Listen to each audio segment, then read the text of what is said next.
आप अलाउ कर दें तो क्लास रिज्यूम कर ली जाए। जी sir. Kindly listen. I think all of you have already joined after tea with fresh zeal. Now we shall discuss where I have left the point. Last judgment which I wanted to tell you, it may kindly be noted. जो substitution पर आपने पूछा तो final ये judgement यही आज के तारीख में अप्लीकेबल है। हाईकोर्ट का जजमेंट इसलिए दिया कि ये सवाल मुझसे बार बार पूछा जाता है। पटना हाईकोर्ट 1916 से लगातार सब्स्टिट्यूशन पर जजमेंट देते आ रहा है। 16 से जजमेंट है। आप मार्च के एंड तक हमारी किताब मार्केट में अवेलेबल होगी, आप लोग जरूर देखिएगा। Probate letter of administration and substitution के ऊपर मैंने किताब लिख दी है। इतना प्रॉब्लम आता है ट्रायल कोर्ट से लेके हाई कोर्ट में, और बहुत सारे ऑफिसर्स लोग रेगुलर हमारे जो कॉन्टैक्ट में पूछते रहते हैं, तो इससे हमको ये अनुभव हुआ कि कहाँ कहाँ वीक पॉइंट है, कहाँ कहाँ क्लैरिटी की आवश्यकता है और कहाँ कंफ्यूजन है। वो एक यूनिक बुक है, उस तरह का किताब अभी तक नहीं छपा है। वो एक गाइड बुक भी है, हेल्प बुक भी है, वो डाइजेस्ट भी है, कंपोजिट भी है, स्टैट्यूट भी है। Probate letter of administration and succession certificate, इस पर वो आपको मार्केट में आ जाएगा। फॉर इन्फॉर्मेशन आपको बता दिए, मार्च के एंड में आएगा। अभी रिवीजन चल रहा है, कुछ और उसमें जोड़ना है। Almost it is complete. 300-400 page की किताब होगी। आप जजमेंट जो पूछे सब्स्टिट्यूशन का, और एक सवाल किया गया आपने मिस्टर चौधरी ने किया हाजीपुर से कि तो सब्स्टिट्यूशन का क्या पर्पस रहेगा। तो सब्स्टिट्यूशन का पर्पस से मतलब नहीं है, ये सुप्रीम कोर्ट इसको सेटल कर दिया है law finally, which is binding. इस नोट कीजिए, बीना पानी कार वर्सेज सत्यवर्थ।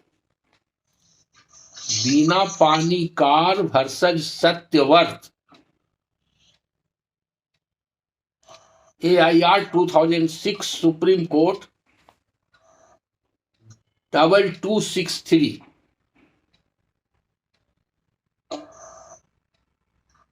ये सेक्शन 211 213 दोनों को कंसीडर किया है। और सेक्शन 213 जो कहता है, section 213 is a bar for granting A degree in favour of a person who based his claim on the basis of unprobated will। Statutory provision कहता है कि उसको डिग्री तब तक नहीं मिलेगी जब तक प्रोवेट नहीं होगा। उसी का इंटरप्रिटेशन अलग अलग हाई कोर्ट्स में किया गया है। तो सब्स्टिट्यूशन लेवल तक पहले किया गया कि सब्स्टिट्यूशन हो सकता है, फाइनल जजमेंट नहीं हो सकता। फिर हाई कोर्ट ने ही कहा नहीं, फाइनल जजमेंट भी हो सकता है, डिग्री नहीं बनेगी। और 1962 में सुप्रीम कोर्ट ने कहा था कि उसको 213 को सिर्फ कंसीडर किया था कि डिग्री नहीं मिलेगी अनप्रोवेटेड विल का। वो सब को डाइल्यूट कर दिया। 1962 के जजमेंट को सुप्रीम कोर्ट ने इस जजमेंट में डाइल्यूट करके कह दिया कि उसको डिग्री भी मिल जाएगी, सिर्फ एक्सक्यूशन में रुक जाएगा। अगर डिस्प्यूट हो गया कि प्रोवेट डिस्प्यूटेड विल है, फोर्स फैब्रिकेटेड है या वांट ऑफ टाइटल है, कोई भी डिस्प्यूट हो गया तो वहां जाकर के वो रुक जाएगा एक्सक्यूशन में। तो आज के तारीख में जो लॉ स्टैंड करता है, ध्यान से आप लोग सुनिए, इसको नोट कर लीजिए। अगर अनप्रोवेटेड विल है तो उसके आधार पर वो बेच भी सकता है, he is competent to dispose of. जैसे गिफ्ट के आधार पर बेच सकता है। फर्क इतना है कि गिफ्ट में तुरंत पास कर जाता है टाइटल, और विल में टेस्टेटर के डेथ के बाद पास करता है, तो बेच सकता है। सूट फाइल कर सकता है, सूट में डिफेंड कर सकता है, अपील प्रेफर कर सकता है, अपील को डिफेंड कर सकता है, सूट या अपील में सब्स्टिट्यूशन के लिए प्रेयर कर सकता है। सब्स्टिट्यूशन उसका ही अलाउ होगा, नेचुरल एयर का नहीं होगा, टेस्टामेंट। और उसको जजमेंट भी मिलेगी और डिक्री भी बनेगी। यही लेटेस्ट पोजीशन है। I think point is very clear on this issue. आप लोग बोलिए, और कोई डाउट है इसमें? Yes sir. ये हो गया तो जनरल सूट का हो गया। अब आइए, ये इसलिए ये पॉइंट आउट कर रहे हैं कि बड़ा बर्निंग क्वेश्चन है सब्स्टिट्यूशन। आप कुछ कहना चाह रहे हैं सर? प्लीज एक बार साइटेशन रिपीट कर दें। अच्छा ठीक है, लिखिए। बिना पानी कार वर्सेज सत्यवर्थ, जी। AIR 2006 Supreme Court 2263। 2263 page. Thank you, sir. इस यही the law has been set at rest finally by the Supreme Court, which is binding on all of us. तो आपको ये इफ वट लॉजिक नहीं लगाना है। जहां सेटल्ड प्रिंसिपल ऑफ लॉ है वहां पर कॉमन सेंस या लॉजिक से काम नहीं चला है कि सब्स्टिट्यूशन का क्या फायदा होगा, बाद में विल उसका फोर्स डिक्लेयर हो गया तो उस पर भी आपको जजमेंट दे देते हैं यहीं पर ताकि कंफ्यूजन न हो। लेकिन उससे पहले ये तो हो गया जनरल सूट या अपील में substitution on the basis of unprobated deed. अब ऐसा मैटर है जो आपके यहां नहीं आवेगा, लेकिन प्रिंसिपल समझ लीजिए आपके यहां भी आ सकता है। कब आएगा? जब प्रोवेट केस आप ओरिजिनल जुडिक्शन में काम कर रहे हैं और आपके यहां जो प्रोवेट पिटिशनर है मर गया, तब सब्स्टिट्यूशन होगा कि नहीं? No, sir. No. ठीक है, आपका व्यू है कि नहीं हो सकता? ऐसे भी कोई ऑफिसर हैं जिनका व्यू है कि हो सकता है। If probate petitioner died during the pendency of probate proceeding, whether his heirs or legal representative can be substituted in place of the probate petitioner. One of the officer has already answered no. Whether all of can be substituted, but at that time, in that case, probate will not be maintainable. Rather, a letter of administration will be maintained. But it could not be converted. Yes, I think you are well aware and well conscious about it. अब one by one हम बताते हैं और repeat हो जाएगा। आप लोग जान रहे हैं, जो अच्छी बात है। नहीं जान रहे हैं तो मेमोराइज करने के लिए आपको बताते हैं कि प्रोवेट, जैसा कि शुरू में हमने बताया 222 कहता है कि probate shall be granted to the named executor और appointed executor under the will. तो जब उसका एयर्स तो नेम्ड और अपॉइंटेड एक्सक्यूटर नहीं है, इसी लॉजिक पर 222 के हिसाब से ही खत्म हो जाता है। तो प्रोवेट पिटीशन में सब्स्टिट्यूशन नहीं हो सकता है। ये पहला प्रिंसिपल ऑफ लॉ हुआ। और इस पर इंटरेस्टिंग घटना बताते हैं और सच्ची घटना है, मतलब रिपोर्टेड केस है। ये matter for the first time I think at the very initial stage when mister justice Sahu joined after elevation Patna High Court, and he was dealing with the testamentary matters in original jurisdiction. तो उसमें एक case था जिसमें हम opposite party को represent करते थे। उसका नाम था डॉक्टर अलका शरण, और हमारा अपोनेंट जो था पिटिशनर राकेश बिहारी शरण, he is an advocate of Patna high court. उसका अपना पर्सनल केस था और भाई बहन के बीच में डिस्प्यूट था। Will was under challenge. तो वो नेम्ड एक्सक्यूटर जरूर था, इसलिए प्रोवेट फाइल किया था, वहां तक सही था। जब उसका डेथ हो गया, नहीं, उसकी मदर ने फाइल किया था, मदर के नाम से विल था, लिगेटी थी, तो एक्सक्यूटर ही थी। तो मदर का डेथ हो गया ड्यूरिंग प्रेगनेंसी, तो ये लोग एज ए सन मदर के बिहाफ में सब्स्टिट्यूशन दिए थे। वो सब्स्टिट्यूशन को हमने ऑब्जेक्ट किया था कि मेंटेनेबल नहीं है। उस पर साहू जी का बहुत शार्प रिएक्शन था कि you are putting unnecessary objection because high court and supreme court both are liberal on substitution matter and each and every proceeding और सूट और appeal whether there is a death of any party, substitution has to be allowed. Even the Supreme Court has condoned delay of 5 years, 10 years in substitution matters. तो इसलिए वो बहुत strict view लिए हुए थे कि हम इसको सब्स्टिट्यूशन करेंगे। तब उनको हमने समझाया कि आप नहीं कर सकते, you have no power in जुडिक्शन।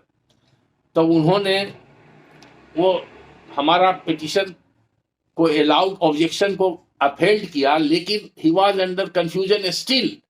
Law दिखाने के बाद कि तब हम क्या करें, इस सूट का क्या होगा, हम कहा दिस प्रोसीडिंग का क्या होगा, तो this proceeding shall die its natural death. तो इतना उनको रिएक्शन हुआ कि बोले कि तब आप ही डिक्टेट करा दीजिए ऑर्डर। जब हमको प्रॉम्प्ट उन्होंने किया था, हम कहा एक लाइन का ऑर्डर होगा, since the petitioner of this probate petition is an appointed executor under the will and he has died and there is no another executor in the will, therefore the proceeding has died its natural death. Record may be consigned to the record room. यही हमने suggest किया। तो exactly उन्होंने steno कहा कि जो राजस्व राव बोलते हैं वही आप ऑर्डर लिख दीजिए। लेकिन उसके पहले काफी हॉट डिस्कशन हो गया ड्यूरिंग आर्गुमेंट। उनको लगा कि I was unnecessary opposing the matter. हमने कहा कि my duty is to place the legal position before the court. तो ये सिचुएशन आपके यहाँ भी आ सकता है, आता होगा या आएगा भी, क्योंकि इतना अवेयरनेस आज भी ट्रायल कोर्ट में वकीलों के बीच नहीं है और प्रिजाइडिंग ऑफिसर में क्लैरिटी नहीं है, और खास करके जो नए लोग हैं या जिनका प्रैक्टिस पहले नहीं रहा सिविल साइड में, और सिविल प्रैक्टिशनर का सभी का भी टेस्टामेंट्री साइड में नहीं रहता, इसलिए बहुत सारा कारण है। तो ये जजमेंट आपको इसलिए रेफर कर रहे हैं कि जजमेंट दो एस्पेक्ट से इंपॉर्टेंट। इसमें यह भी प्ली लिया गया था कि कन्वर्सन हो सकता है कि नहीं प्रोवेट से एलए में, तो कन्वर्सन का भी प्रोविजन है, हमने उसको भी ऑब्जेक्ट किया था, तो वो ही उनका रिजेक्ट हो गया। और ये मैटर जब रिजेक्ट हो गया तो एलपीए में आया, सब्स्टिट्यूशन मैटर एलपीए में आया, तो एलपीए का जजमेंट रिपोर्टेड है, वो आप रेफरेंस नोट कर लीजिए। और वो एलपीए के अगेंस्ट में सुप्रीम कोर्ट भी गया, हमारा अपोजिट पार्टी सुप्रीम कोर्ट से भी एलपीए का ऑर्डर अपहेल्ड हो गया, यानी कि जो प्रोवेट प्रोसीडिंग एंड कर गया that was upheld and there was no substitution in that matter. तो ये है रेफरेंस इसका है राकेश बिहारी शरण वर्सेस डॉक्टर अलका शरण, डिवीजन बेंच जजमेंट है एलपीए का, reported in 2017 volume 3 PLR 951।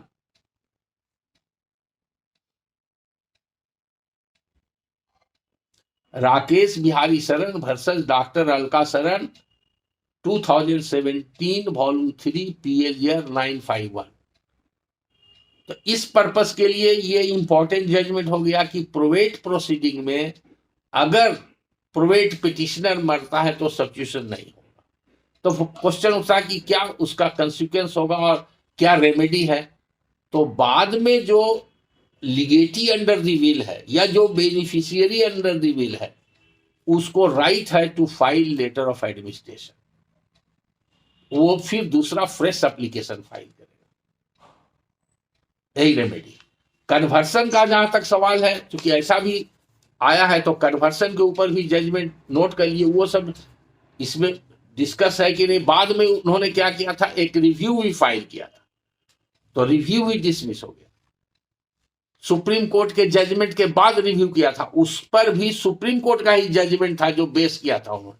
Supreme court के जजमेंट के बॉम्बे हाई कोर्ट से वो राइज करता था मैटर। तो उसमें मैटर क्या था कि एक्चुअली कोई अपॉइंटेड जो एक्सक्यूटर विल में नहीं था, और बॉम्बे हाई कोर्ट में उसने फाइल कर दिया पिटीशन फॉर, चूंकि ओरिजिनल जुडिक्शन है वहां भी, petition for grant of probate, और मर गया प्रोवेट पिटिशनर। तो प्रोवेट पिटिशनर जब मर गया तो कोर्ट ने सब्स्टिट्यूशन अलाउ कर दिया, सिंगल बेंच का ही मैटर होता है। तो एलपीए में डिवीजन बेंच में चैलेंज हुआ, तो डिवीजन बेंच ने कह दिया कि no, substitution order is illegal and without jurisdiction, वो सेट असाइड कर दिया सिंगल बेंच के जजमेंट को। तब वो पार्टी चला गया एसएलपी में, एसएलपी में नोटिस हुआ, बाद में एडमिट होकर के एसएलपी, फाइनली वो जजमेंट पास हुआ अपील में, सिविल अपील में। तो सुप्रीम कोर्ट ने होल्ड किया, प्रिंसिपल उसको अपहेल्ड किया कि नहीं हो सकता है, लेकिन उस पर्टिकुलर केस में उसको रिलीफ दे दिया, a concession was granted by the Supreme Court, इस ग्राउंड पर कि वो प्रोवेट पिटीशन जिस दिन उसका सब्स्टिट्यूशन अलाउ हुआ उससे सुप्रीम कोर्ट तक आते आते 20-25 साल लग गया। और दूसरा क्या था, initially the petition was wrongly filed under the wrong advice of the advocate और नेग्लिजेंस ऑफ एडवोकेट और negligence of the party, what ever it may be. वो फाइल करना चाहिए था एलए, प्रोवेट नहीं फाइल करना चाहिए था। तो एलए फाइल करता तो एलए में सब्स्टिट्यूशन हो सकता था। तो इसलिए सुप्रीम कोर्ट ने कह दिया कि चूंकि ये petition was wrongly filed as a probate and division bench has treated is a probate filed on behalf of the named or appointed executor, which was wrong. On examination of the contents of the will, it appears that there is no named or appointed executor under the will, and therefore it ought to have been filed as a LA, and if it is supposed to have been a proceeding pending in letters of administration matter, then certainly there is a right of substitution. So on this analogy, Supreme Court has allowed that matter. Bombay case. On the basis of this Supreme Court judgment, again my opponent have applied before the Patna High Court for in review. That review was also dismissed, and review was also dismissed by the LPA court. And again the matter went to the Supreme Court. The Supreme Court second time also dismissed the matter. So, this is very important case. Now the question is regarding conversion. Yes. इसको आपको दिला देंगे। चलिए देखा जाएगा, वो कल की बात है। अभी क्या है, कन्वर्सन नहीं हो सकता है, इस पॉइंट पर आप देखिए। ठीक है, चल हम निकल जाते हैं। AIR 1917 Patna page 2009। AIR 1917 Patna page 209। Division bench judgment Bihari Lal versus Ganga दाई।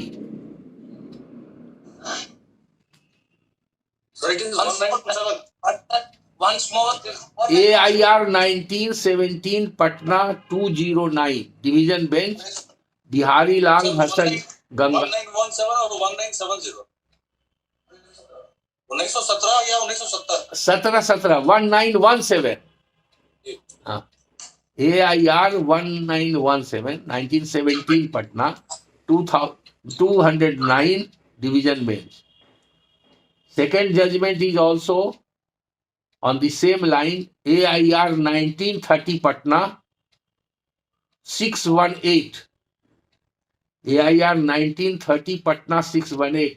मसोमात फेकनी वर्सेस मसोमात मानकी।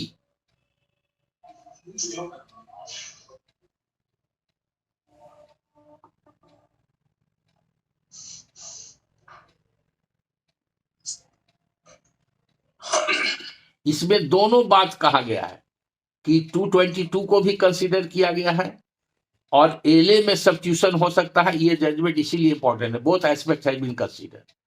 और तीसरा जजमेंट है Shivnarayan versus Santu Sao.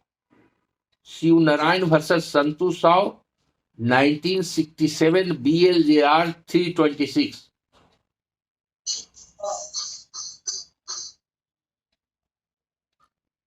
Shivnarayan versus Santu Sao 1967 BLJR 326।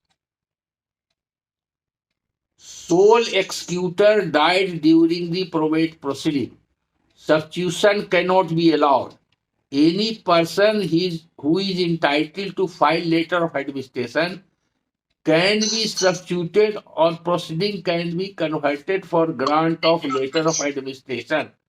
Note, in a probate proceeding, if the probate petitioner dies, no substitution of legal representative of the deceased petitioner is permissible under the law and the proceeding died its natural death.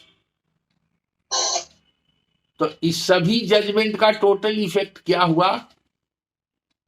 और latest judgement जो है के बिरला का, वो बहुत point पर है। अगर आप टेस्टामेंट्री मैटर्स जानना समझना चाहते हैं तो caveat, caveatable interest and objection, written statement, ऐसा बहुत हमने देखा है। अभी रिसेंटली 2-3 केस का मैंने हाई कोर्ट में अपील फाइल किया है, उसमें कैविटेबल इंटरेस्ट लोग नहीं समझते और कैसे प्रोसीडिंग कर। तो अभी उस कैविटेबल इंटरेस्ट पर और डिटेल में चर्चा करने की आवश्यकता है, लेकिन आप इतना समझ लीजिए कि के बिरला वर्सेस राजेंद्र सिंह लोढ़ा का बहुत लैंडमार्क जजमेंट है प्रोबेट प्रोसीडिंग के लिए। 2008 वॉल्यूम 4 SCC 489। के Birla versus Rajendra Singh Lodha 2008 volume 4 SCC 489। ये apart from substitution other matters भी है, वो हर मैटर्स के लिए जजमेंट बहुत काम का है आपका। अब क्वेश्चन रहा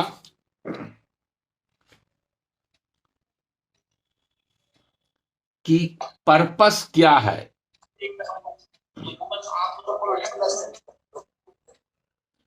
और दूसरा क्वेश्चन रहा लिमिटेशन का। अब पहले लिमिटेशन का क्वेश्चन जो पूछा गया उसका आंसर बता देते हैं। प्रिवी काउंसिल से लेकर के ईस्टर्न इंडिया और middle India, Bombay high court, मतलब there was a division of opinion amongst the high courts in India. शुरू से आखिर तक Calcutta high court, Patna high court, Bombay high court, Allahabad high court, ये सब हाई कोर्ट का स्टैंड था कि लिमिटेशन अप्लाई नहीं करता। इसलिए कि आप लिमिटेशन एक्ट को अगर एग्जामिन करेंगे तो 2, 3, 4, 5 तरह का उसमें शेड्यूल है। अपील का अलग है, सूट का अलग है, रिवीजन ये सब का एप्लीकेशन का अलग है।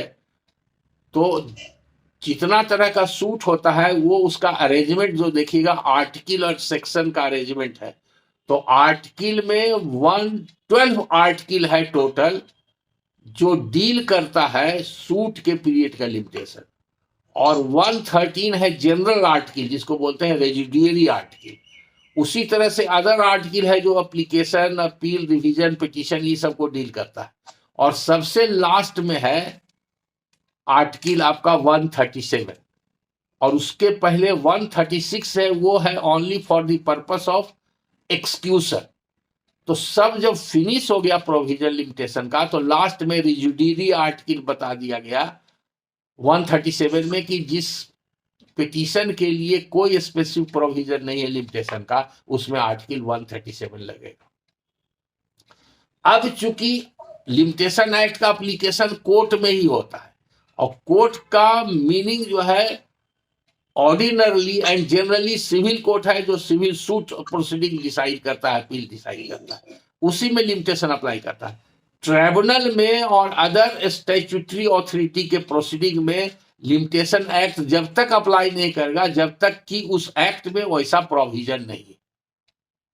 ये बड़ा इंपॉर्टेंट है। तो वो चूंकि special act succession, Indian succession act 1925 के अंतर्गत प्रोवेट प्रोसीडिंग होता है और वो कोर्ट नहीं है और प्रोसीडिंग सूट नहीं है, इसलिए लिमिटेशन 137 में जो रेजिडुअरी आर्टिकल में 3 इयर्स प्रिस्क्राइब है when the right to sue accrue, वो अप्लाई नहीं करेगा। यही कंसिस्टेंट व्यू था। कुछ हाई कोर्ट का, साउथ के हाई कोर्ट का, मद्रास हाई कोर्ट और दूसरे हाई कोर्ट का व्यू था कि नहीं, आर्टिकल 137 अप्लाई करेगा। अब जो सुप्रीम कोर्ट का जजमेंट इसमें आ गया, वो 2005 में आया, फिर 8 में आया, फिर 9 में आया, 3 जजमेंट लगातार आया। वो जजमेंट को पढ़ने की आवश्यकता है माइन्यूटली, और बगैर पढ़े हुए इस प्रोपोजिशन को समझने में डिफिकल्टी हो सकती है। इसलिए मैंने ओपनिंग रिमार्क में कहा था लिमिटेशन है भी और नहीं भी। So far as my experience is concerned, I have obtained probate in a case where will was 20 years old, 40 years old, 16 years old, and 10 years old. Even after going through the Supreme Court judgment, when the matter was thoroughly argued before the then Honorable Mr. Justice Sahu, he was of the opinion that limitation would not come in way if the facts are as such as mentioned in the petition, by which it appears that when cause of action has arisen. तो original concept जो था कि limitation जोड़ा जाएगा testator के death से, और 137 में 3 इयर्स जोड़ा जाएगा, वो सब डाइल्यूट हो गया है। तो supreme court has said it is A continuing right. अब इस कंटिन्यूइंग राइट को सीमा अली ने एक केस में 36 साल पुराना लैंड सीलिंग का मैटर था, विल के आधार पर यूनिट क्लेम कर रहा था, और 36 साल पुराना विल था, उसको अफेल्ड किया उन्होंने, अप्रोवेट ग्रांट किया। 36 साल पुराना विल, वो सब भी रिपोर्टेड जजमेंट है। तो लिमिटेशन में ये सिर्फ देखना है कि it is A continuing right, और राइट कब कंटिन्यू किया, कब एराइज किया, ये फैक्ट एंड सर्कमस्टांस के अलग अलग केस में अलग अलग हो सकता है। तो कंटिन्यूइंग राइट को समझने के लिए एक इलस्ट्रेशन से आपको हम बता देते हैं कि सपोज कर लीजिए कि कोई विल हुआ, और विल के आधार पर वो पार्टी कब्जा में आ गया और उसको डील भी कर रहा है या केस भी कंटेस्ट कर रहा है, 10 साल 20 साल गुजर गया। पर किसी स्टेज में विल के आधार पर अगर वो म्यूटेशन कराने गया और कहीं ऑब्जेक्शन हो गया, नहीं म्यूटेशन हुआ, या पार्टीशन में गया, उसका पार्टीशन का सूट डिक्री नहीं हुआ, विल प्रोवेटेड नहीं है, या सब्स्टिट्यूशन के लिए गया, उसका सब्स्टिट्यूशन अलाउ नहीं हुआ कि विल प्रोवेटेड नहीं है, कहीं भी किसी भी जंक्शन में किसी भी स्टेज में किसी भी तरह से अगर उसको कोई इम्पेडिमेंट या ऑब्स्टेकल आ गया enforcement of the rights which has been vested in him as a legal representative of the deceased testator, तो उसी समय उसका राइट एक्रू कर जाता है, कॉज ऑफ एक्शन शुरू हो जाता है, तब उसको प्रोवेट की आवश्यकता नहीं। So long as it is unchallenged, will is not challenged by anybody who is competent to challenge in any respect और इन एनी सूट और इन एनी प्रोसीडिंग और at any stage, then there is no need for any legatee or executor to get a probate or LA granted by a probate court. There is absolutely no mandate of law to obtain a probate. This is to be taken into consideration while considering the limitation issue. तो आपको दोनों decision हम दिखाते हैं और किस background में बना ये भी बता देते हैं। मेरे ख्याल से हो सकता है लार्जर बेंच में जाए तो उसको भी सुप्रीम कोर्ट डाइल्यूट कर देगा, और हमारा फर्म व्यू है, मेरा ओपिनियन है कि लिमिटेशन एकदम नहीं अप्लाई करेगा इसमें। अब क्यों हम कह रहे हैं, 2005 में जो केस सुप्रीम कोर्ट ने डिसाइड किया लिमिटेशन के मैटर पर, उसके पहले 3 4 5 केस आ चुका है, और वो सब केस को सुप्रीम कोर्ट ने कंसीडर किया, वो डिफरेंट स्पेशल एक्ट में। पहला जजमेंट है सुप्रीम कोर्ट का, वो टेलीग्राफ एक्ट में था, स्पेशल एक्ट है टेलीग्राफ एक्ट में, उसमें उसने कहा कि नहीं आर्टिकल 137 लग जाएगा। दूसरा जजमेंट है महाराष्ट्र फाइनेंशियल कॉर्पोरेशन का, जैसे बिहार में भी BSFC है, बिहार स्टेट फाइनेंशियल कॉर्पोरेशन जो लोन वगैरह देता है, और उसके लिए एक्ट है बिहार फाइनेंशियल कॉर्पोरेशन है, उस तरह से हर स्टेट का वो लोकल एक्ट है। तो उसमें मॉर्गेज से संबंधित प्रोविजन है, मॉर्गेज रिडेम्पशन वगैरह का, क्योंकि उसमें मॉर्गेज के आधार पर प्रॉपर्टी मॉर्गेज में रखने के बाद ही लोन दिया जाता है। अगर डिफॉल्ट हुआ तो रिहाइशन के लिए प्रोसीडिंग्स होता है, उसमें डिजिग्नेटेड अथॉरिटी है उसी एक्ट के तहत। तो उसमें TP एक्ट का जो मॉर्गेज से संबंधित प्रोविजन है, ऑर्डर 34 जो CPC का, वो सब अप्लाई नहीं करता है। तो उसमें एक क्वेश्चन आ गया कि उसमें लिमिटेशन लग गया था, तो 137 में जाकर के सुप्रीम कोर्ट ने अपील कर दिया कि हाँ 137 अप्लाई करेगा। उसी तरह से एक और स्पेशल एक्ट का था, 3 अलग अलग स्पेशल एक्ट का मैटर सुप्रीम कोर्ट में गया for consideration that whether Article 137 would apply or not. In that context, in all those cases, the Supreme Court upheld that Article 137 will apply. And in the final judgment which arose out of the probate matter, in this judgment, the Supreme Court just followed the principle decided in previous 3 cases. And after considering those cases, Supreme Court held that article 137 would also apply. इसलिए आपको अगर आपके लिए ज्ञानवर्धन के लिए हम तीनों judgement आपको लिखा देते हैं, अगर आप चाहिए तो नोट कर सकते हैं कैसे कैसे ये एक्रू किया मैटर।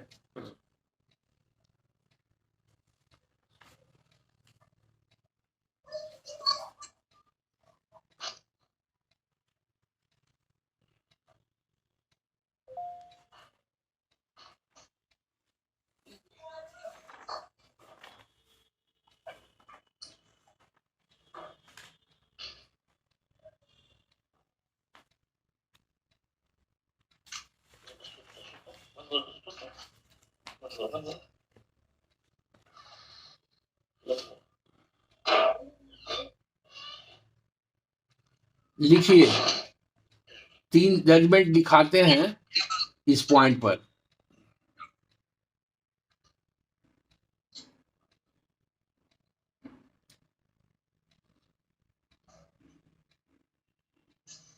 पहला जजमेंट है, ये मोटर एक्सीडेंट क्लेम केसेस से राइज करता था, AIR 1977 सुप्रीम कोर्ट 282। ये 3 जजेस division bench of the Supreme court का जजमेंट है, केरला स्टेट वर्सेस टीपी कुनियम्मा। नाम तो टेढ़ा है, गलत भी हो सकता है, कुनियम्मा। टीपी से शॉर्ट में है, Kerala state versus TP, note कर लीजिए, टी से कुछ होगा फुल फॉर्म। ये AIR 1977 सुप्रीम कोर्ट 282 है, और ये SCC में भी है AIR 1976 वॉल्यूम 4 SCC 634, इसमें 137 पर होल्ड किया। दूसरा जजमेंट है AIR 1992 supreme court 1918, AIR 1992 supreme court 1918। यह है आर्बिट्रेशन एक्ट पर matter, application of section 20 arbitration act, उसमें कहा 137 अप्लाई करेगा।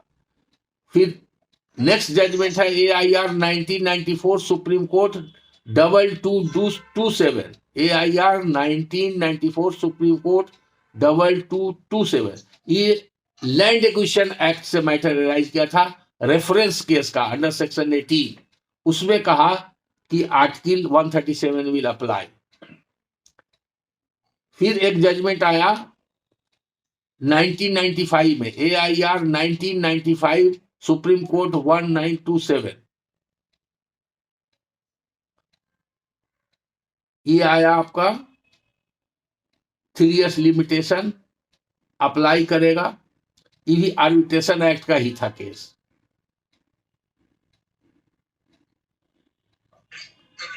अब आइए महाराष्ट्र केस, BSFC वाला, Maharashtra financial corporation versus Ashok Agrawal. Maharashtra financial corporation, MSFC भी शॉर्ट में लिख सकते हैं, Ashok Agrawal 2000 volume 9 SCC 617, 2006 volume 9 SCC 617। Maharashtra financial corporation versus Ashok Agrawal, ये आया उस स्पेशल एक्ट के तहत। तो ये सब जजमेंट के आधार पर सुप्रीम कोर्ट ने पहली बार जो अप्लाई किया 137 को, वो केस है reported AIR 2008 supreme court 2058, AIR 2008 supreme court 2058, Kunwarjeet Singh versus Kirandeep Kaur, Kunwarjeet Singh versus Kirandeep Kaur. यही इंपॉर्टेंट जजमेंट है और यही लीडिंग जजमेंट है टेस्टामेंट्री मैटर के लिए। ये 2 जजेस बेंच का जजमेंट है। AIR 2008 supreme court 2058, AIR 2008 supreme court 2058, Kunwarjeet Singh versus Kirandeep Kaur. ये इसके अप्रिसिएशन के लिए जस्ट वो सब जजमेंट दिए, वो सब जजमेंट दूसरे से टॉपिक पर है, लेकिन आर्टिकल 137 के एप्लीकेशन पर है, इसलिए रेलेवेंट है। और इस जजमेंट को पढ़िएगा तो उसमें बहुत सारा जजमेंट जो हमने लिखाया, उसमें से कई जजमेंट इसमें रेफर्ड है और उसके अलावा भी जजमेंट रेफर्ड है। एज ऑन डेट, आज की डेट में स्थिति क्या है? आज की डेट में आपको लिमिटेशन अप्लाई करेगा या नहीं? इसी जजमेंट को पढ़िए। ये जजमेंट, अगर आपके सामने ऐसा केस है जिसमें कोई एक्सप्लेनेशन नहीं है और उसका काउज ऑफ एक्शन कब एराइज किया ये पता नहीं चलता है, तो वैसे स्टेज में माना जाएगा कि जिस दिन डेथ हुआ उस दिन काउज ऑफ एक्शन है। तो उस दिन जब काउज ऑफ एक्शन है, तब उस दिन से उसको डिले को एक्सप्लेन करना पड़ेगा। तो जब आर्टिकल 137 आप अप्लाई कीजिएगा, तब सेक्शन 5 लिमिटेशन एक्ट भी अप्लाई करेगा, तब कंडोनेशन देना पड़ेगा। तो बहुत ज्यादा फर्क पड़ता नहीं है। तो इस जजमेंट को बहुत अच्छी तरह से पढ़ने की आवश्यकता है, और खास करके इसमें पारा नंबर 9 पढ़िएगा, पारा नंबर 9 पढ़िएगा। पारा नंबर 9 में लिखा हुआ है कि कंटिन्यूइंग राइट है and starting point is happening of an event. कोई इवेंट हो गया, जैसे कि आपको बताए थे कि म्यूटेशन में गया या बेचने गया, रजिस्ट्री नहीं हुआ या सब्स्टिट्यूशन में गया, कुछ भी हैपनिंग हो सकता है। इसको इसमें बहुत अच्छी तरह से कंसीडर किया गया है पारा 9 में। तो आज के तारीख में स्थिति यही है कि 137 अप्लाई करता है, उसका सीधा प्लेन एंड सिंपल मीनिंग है कि अगर टेस्टेटर का डेथ हो गया तो राइट टू अप्लाई उसी दिन एक्रू करता है और 137 में 3 इयर्स वहां से काउंट किया जाएगा। ये होगा रिमोटेस्ट पॉसिबिलिटी, इसके बियॉन्ड कुछ नहीं है। लेकिन अगर बाद में सब्सिक्वेंट इवेंट होता है, वो 1 साल के बाद हो या 10 साल के बाद हो या 5 साल के बाद हो, क्योंकि वो राइट वो कंटिन्यू करता था, वो राइट एक्सटिंग्विश नहीं होता। It is a statutory right which is given to a person in whose favour will has been executed, either in the capacity of executor or in the capacity of a legatee. His right cannot be extinguished by his any act, subsequent act. It is continuing right. That is what Supreme Court has said.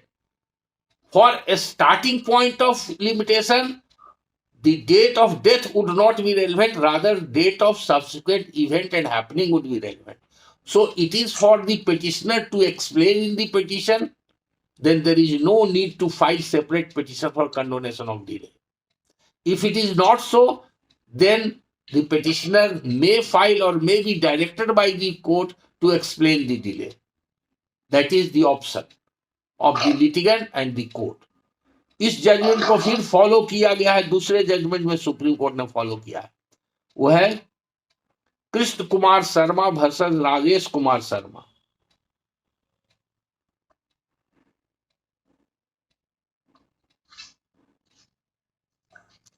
2009 volume 3 PLJR page 80 supreme court. Krishna Kumar Sharma versus Rajesh Kumar Sharma 2009 volume 3 PLJR page 80 supreme court. ये कहा है कि एले और probate में article 137 apply करेगा और Article 137 is not confined to the suit or proceeding or appeal arising under the Code of Civil Procedure.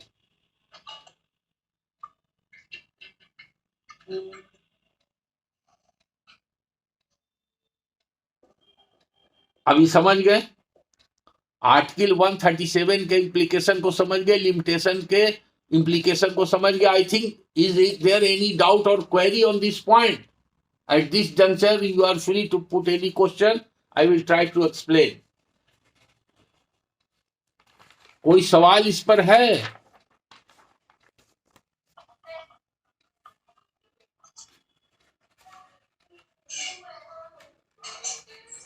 क्या मिस्टर गर्ग? क्या मिस्टर गर्ग?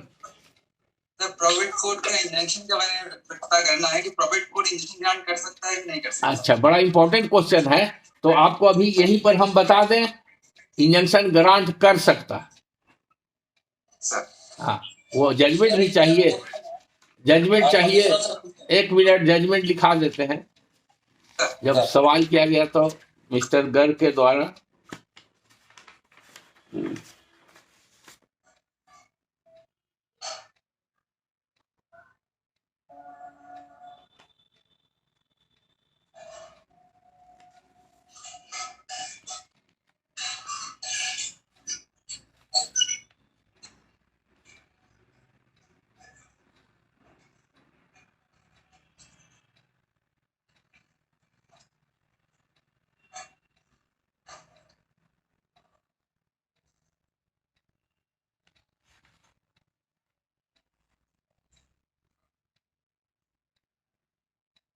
इस पर एक पटना हाई कोर्ट का जजमेंट लिमिटेशन पर, ये भी पढ़ लीजिए, बड़ा इंपॉर्टेंट जजमेंट है, तब हम इंजेक्शन का बताते हैं।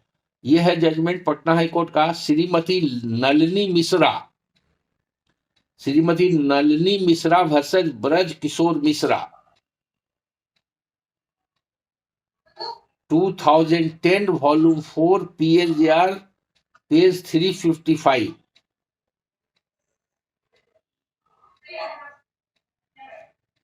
इसका बड़ा इंपॉर्टेंट फैक्ट है, श्रीमती नलिनी मिश्रा वर्सेस ब्रज किशोर मिश्रा 2010 वॉल्यूम 4 PLJR 355। इस शॉर्ट में क्या है जजमेंट में बताते हैं। Will was executed and registered on 2/6/1936। Testator died in the year 1939। Probate case was filed on 1/9/2003। सोचिए 39 में मरा, 2003 में फाइल हुआ। Delay beyond 3 years after the deceased death would raise suspicion. वो दूसरा एस्पेक्ट है कि more the delay more suspicion, greater the delay greater would be the suspicion. Suit was filed in 2003 when a cloud was created by the defendant by filing a partition suit relating to the bequest property in the year 2003. It cannot be said that the delay has not been explained. अब injunction पर आइए। ये कभी कभी समझा जाता है कि प्रोवेट कोर्ट चूंकि सिविल कोर्ट नहीं है और ऑर्डर 39 में सिविल कोर्ट इंजंक्शन देता है during the pendency of suit और अपील, और अगर परमानेंट इंजंक्शन देना हो या मैंडेटरी इंजंक्शन देना हो तो उसके लिए स्पेसिफिक रिलीफ एक्ट में सेक्शन 37, 38 उसका प्रावधान है, उस सेक्शन में देना चाहिए। तो वो एट द फाइनल स्टेज। लेकिन आपके यहाँ प्रोवेट में ऐसा सिचुएशन आ सकता है जिसमें इंजंक्शन की आवश्यकता हो, तो प्रोवेट कोर्ट को एक और पावर है कि during the pendency of probate court वो क्यूरेटर अपॉइंट कर सकता है। उसका प्रावधान है, सेक्शन लिखा हुआ है। तो कभी कभी क्यूरेटर अपॉइंट करने से भी काम चल जाता है, या रिसीवर ही अपॉइंट कर सकता है। उसका पर्पस है to protect the state of the deceased testator and to get it properly managed. अगर कोई उसको मैनिफेस्ट पेरिल और डैमेज का खतरा है ड्यूरिंग द पेंडेंसी तो कर सकता है। तो इसी प्रिंसिपल पर कोर्ट जो है ऑर्डर 39 का जहां नहीं भी एप्लीकेशन है तो इनहेरेंट पावर सभी कोर्ट को रहता है bye virtue of its constitution. Every court, अगर वो CPC से गवर्न नहीं होता है कोर्ट, फिर भी जिस स्टैट्यूट के तहत वो कॉन्स्टिट्यूटेड है उसको भी कोर्ट है। आपने Lalita Devi versus state of UP और प्रकाश सिंह का केस या बंगाल वाला केस पढ़ा होगा, जिसमें कि CGM के पावर जो 154 में है उसको सुप्रीम कोर्ट ने कंसिडर किया। 3-4 जजमेंट लगातार है, उसमें से एक जजमेंट जस्टिस BN अग्रवाल का भी है। वो बहुत इंपॉर्टेंट जजमेंट, जिसे कहा गया है कि court has got implied inherent power और इनहेरेंट जुडिक्शन। CRPC साइलेंट है इनहेरेंट पावर बारे में, लेकिन सुप्रीम कोर्ट ने उसको इंटरप्रेट करके कहा है। और ऐसे अदर एक्ट्स में भी है, जैसे शुरू में जब आया था कंज्यूमर प्रोटेक्शन एक्ट, तो उसमें डिसमिस फॉर डिफॉल्ट और रिस्टोरेशन और एक्सपार्टी वगैरह प्रावधान नहीं था, फिर भी लोग फाइल करते थे, वो आर्गूमेंट होता था और ऑर्डर दिस वे और दैट वे पास होते गया। अंत में अल्टीमेटली सुप्रीम कोर्ट मैटर गया तो कहा कि नहीं, by virtue of the constitution this forum, district forum या स्टेट कमीशन और national commission has authority to restore the application which has been dismissed for default. बाद में तो अमेंडमेंट ही हो गया, कई अमेंडमेंट हो गया आज की तारीख। तो बहुत सारे एक्ट में ये सब सिचुएशन आया है। तो हर कोर्ट को एक इनहेरेंट पावर है। तो इंजंक्शन का मैटर CPC में भी जो ऑर्डर 39 से गवर्न नहीं है उसको 151 में दिया जा सकता है। इस पर भी सुप्रीम कोर्ट का जजमेंट है।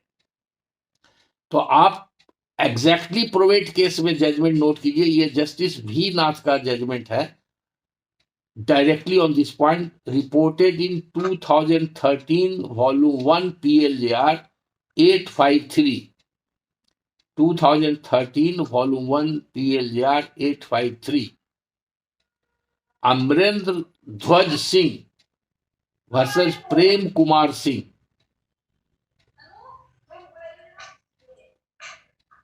इसमें लिखा हुआ है court has power to protect property by appointing administrator under section 247 Indian succession act as well as injunction. when provision of order 39 rule 1 and 2 may not be applicable in such cases, supplemental provision in section 94 and 151 CPC and order 39 rule 7 invests the court with necessary jurisdiction to pass interim order for the protection of the estate of the deceased testator. Plead that in a proceeding for grant of probate or letter of administration, no right to property is under dispute and therefore no order can be passed impinging on such right not sustainable. इसमें बहस हुआ था कि जो suit के तरह इसमें कोई राइट और टाइटल तो डिसाइड नहीं होता, इसलिए प्रोवेट कोर्ट नहीं पास कर सकता। उस कंटेंशन को रिपेल किया गया, प्रिंसिपल इवॉल्व किया। उसके पहले सुप्रीम कोर्ट का एक जजमेंट है इंपॉर्टेंट, जो कहता है कि ऑर्डर 39 से नहीं कवर्ड है तो भी इंजंक्शन हो सकता है। वो केस है Mansar, MANSAR, Mansar versus Raj Bahadur, Mansar versus Raj Bahadur, AIR 1962 supreme court,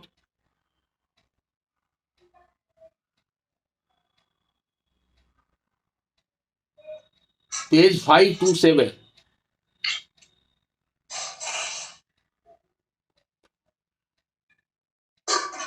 और दो केस पुराना है बहुत, प्रिंसिपल वही है कलकत्ता हाई कोर्ट का,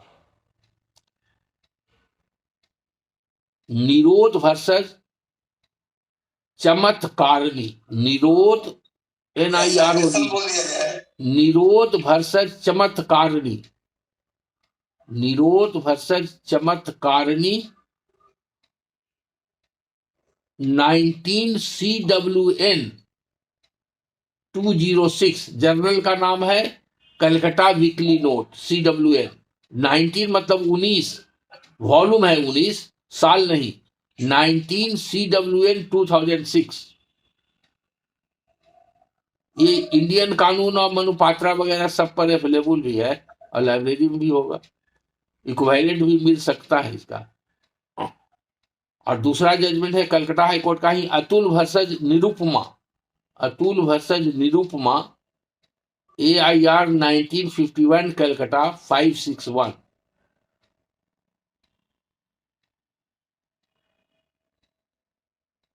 ये भी कहता है कि एक्सट्रीम केस में प्रोवेट कोर्ट में ग्रांट इंजंक्शन।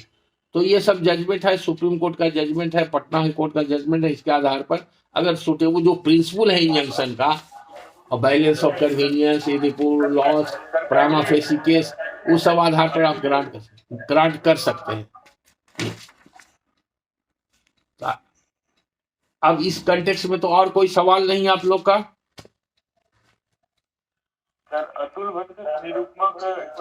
अच्छा, साइटेशन AIR 1951, AIR 1951 कलकत्ता 561।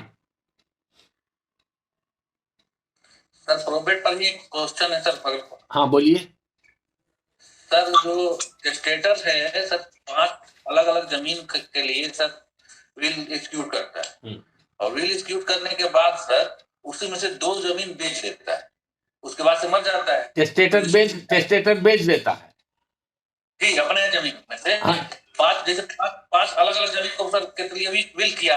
हाँ ठीक, एग्जीक्यूशन में बताया लीगलिटी के लिए फेवर में। हाँ ठीक, लेकिन सर अपने लाइफ टाइम में 2 जमीन बेच दिया तो कोई गलती नहीं किया, ठीक किया। और उसके मरने के बाद, हाँ, उसके मरने के बाद एग्जीक्यूटेड या लीगलिटी विल या लेटर ऑफ एडमिनिस्ट्रेशन लेते हैं, आते हैं। हाँ ठीक है। उसके बाद वो भी जो एपीआर होते हैं, और जो जमीन से लिखवाए वो भी एपीआर होते हैं, कहते हैं ऑब्जेक्शन देते हैं कि इस जमीन संबंधित है इस विल में, ऑलरेडी स्टेटस हमको एग्जीक्यूट कर चुका है। और इसी स्थिति में सर जब हम विल का प्रोविट हमको विल का करना है। हाँ ठीक, उसमें तो सर हम मेरा क्या उस जमीन को उसमें अलग कर देना होगा, छाट देना होगा। हाँ, वो चूंकि आपके पास रिकॉर्ड में मैटर है और वो डिस्प्यूटेड नहीं। अगर ऐसा डिस्प्यूटेड हो जाता कि नहीं उसका लिखा हुआ नहीं है, फोर्ज एंड फैब्रिकेटेड है, तब वो पार्टी अपना सिविल कोर्ट में जाता, आप टोटल का प्रोवेट ग्रांट कर दिए। लेकिन once it is admitted that वो प्रोवेट माने विल का मतलब ही है कि जब तक हम जीवित रहेंगे तब तक ये सारा प्रॉपर्टी पर मेरा अधिकार रहेगा, मेरे मरने के बाद होगा। अगर इससे कोई कंट्ररी क्लाउज है। मैंने क्या किया, जो जमीन उनसे एक्सक्यूट कर दिया, हाँ। उसको हटा दिया। मैंने कहा कि जो ठीक। बिल जो है, हाँ। इतने प्रॉपर्टी हाँ। Yes, you are right. Will was valid to that extent only. Extent one, बस ठीक। प्रॉपर्टी नंबर हाँ बस 1 2 3। हाँ ठीक, बहुत इम्पोर्टेंट। करेक्ट जानना था, गलती नहीं ना हो। बहुत ठीक है, बहुत अच्छा, वही सही है। और दूसरा क्वेश्चन, एनी क्वेश्चन? सर क्या प्रोबेट प्रोसीडिंग में ये चीज देखी जा सकती है क्या टेस्टेटर को राइट विल है नहीं है? टेस्टेटर को right to execute the will, माने उसको, हाँ समझ गए, बहुत अच्छा क्वेश्चन है। आपके यहाँ मनोज जी, आपके यहाँ है मैटर प्रोबेट का? जी जी केस है? जी स्पेशल एक्साइज हो गया सर, अब नहीं है लेकिन अच्छा, माने पहले डिस्पोजल किए हैं, अभी कोई करंट में नहीं है आपके पास? अब नहीं, अब मेरे अच्छा ठीक है, तो बहुत अच्छा क्वेश्चन आपने पूछा है। अब इसका एक ही जवाब है, और फिर वो जवाब को हम अपने जजमेंट जो आपको साइटेशंस बता देते हैं उससे सप्लीमेंट हो जाएगा। पहले ये समझिए कि जैसे हम फर्स्ट हाफ में बताए what is the duty of the अपलेट कोर्ट, उसी तरह से what is the duty of probate court भी ग्रांटेड और सब सेटल्ड है, तो उसी में उसका आंसर छिपा हुआ है, वो सब हम बताते हैं।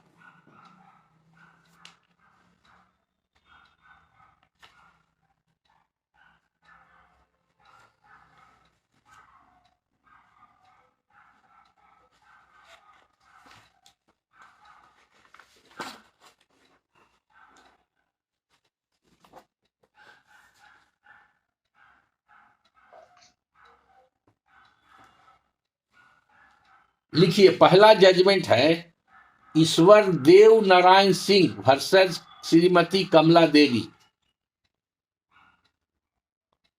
ईश्वर Dev Narayan Singh versus Shrimati Kamala Devi, reported in AIR 1954 supreme court 280। Ishwar Dev Narayan Singh versus Shrimati Kamala Devi, AIR 1954 supreme court page 280। Supreme court ने इसमें लिखा है, 2 लाइन में हम बता देते हैं। Probate court is only concern to see due execution and attestation of will and sound mind of testator. Validity of will is not required to be consider. और इसमें एक और है, no registration is required for will. दूसरा judgment लिखिए, Ghulam Qadir, GHULAM, Ghulam Qadir, QUADIR, Ghulam Qadir versus special tribunal 2002 volume 1 SCC page 33।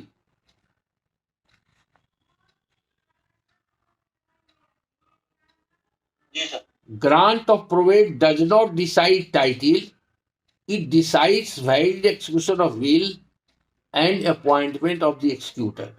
If the citation Gulam Qadir versus a special tribunal,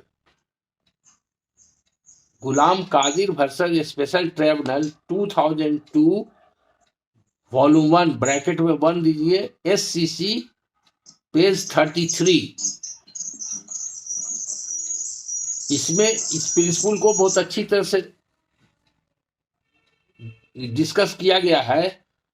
2 line में बताते हैं, grant of probate does not decide title, it decides valid execution of will, appointment of एक्सक्यूटर।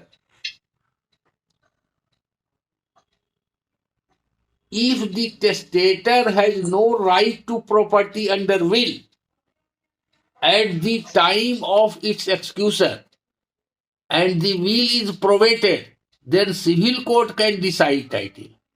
Even आपका will अगर probate कर दिए और उसमें बाद में पता चला, इवन की मुंसिफ कोर्ट में भी अगर कोई मैटर है, आपका सबऑर्डिनेट सब जज कोर्ट में भी कोई मैटर है, सिविल सूट है, और उसमें वो आया करेक्टनेस, जेन्युइननेस, वैलिडिटी, टाइटल वगैरह वगैरह का जो हो, तो करेक्टनेस पार्ट तो हो गया कि वैलिडली एक्सक्यूटेड है, प्रोवेट कोर्ट का सील लग गया, इसका माने वो करेक्ट है, लेकिन वो इनफोर्सेबल है कि नहीं so far as passing of title in respect of particular property is never belong to the testator, तब उसके लिए वो सिविल कोर्ट देखेगा, आपको देखने का कोई स्कोप नहीं टाइटल के बारे में।